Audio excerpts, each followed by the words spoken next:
Okay, in the right column, really like the energy in the room, especially for this hour.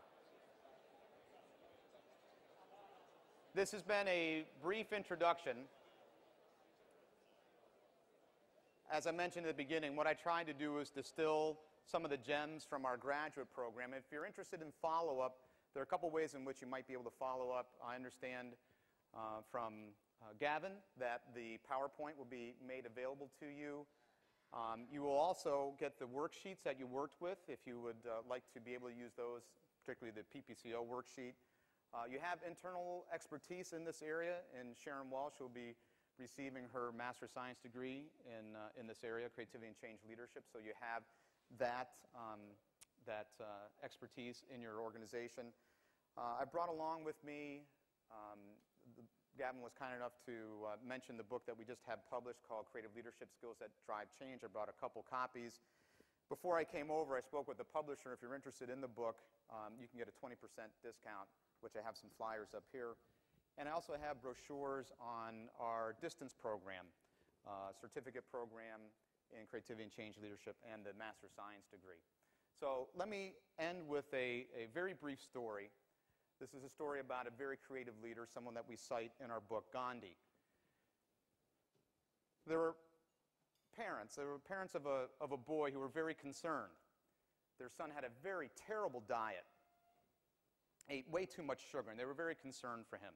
They tried lots of different solutions, and they couldn't get him to change. So as a last-ditch effort, they thought, well, let's go see Ghandi and invoke his assistance. So they were able to make arrangements, and sometime later, they were able to have an appointment with Ghandi. So they went and met with Ghandi, and Ghandi asked, how might I help you? And they said, well, our son really has a terrible diet. He eats way too much sugar. Can you help us? And Ghandi said, come back in 3 days. So they went off, sort of puzzled. What's magical about 3 days? They came back 3 days later, met with Ghandi again, had some small talk, and then said, now, can you help us with our son? Can you help us change his behavior?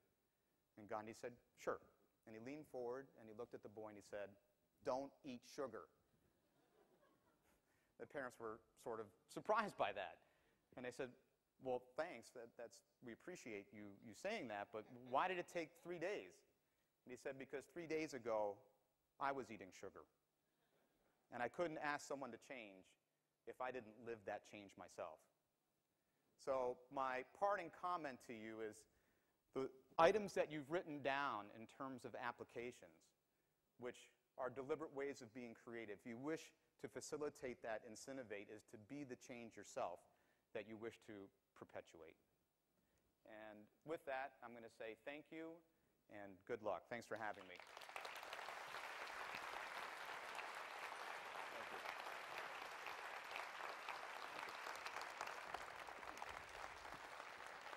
Thanks. Thank you. Firstly, I'd really like to thank Gerard for that exercise and that presentation. I was amazed for 2 hours how actually engaged and engrossed everybody was. We didn't have too many people escaping to the bathroom. So thanks for the attention. But I think hopefully it's touched something that was really useful and important to you. Thank you, Gerard, for taking the time to understand our business and how we could apply it in our business. That's been really useful.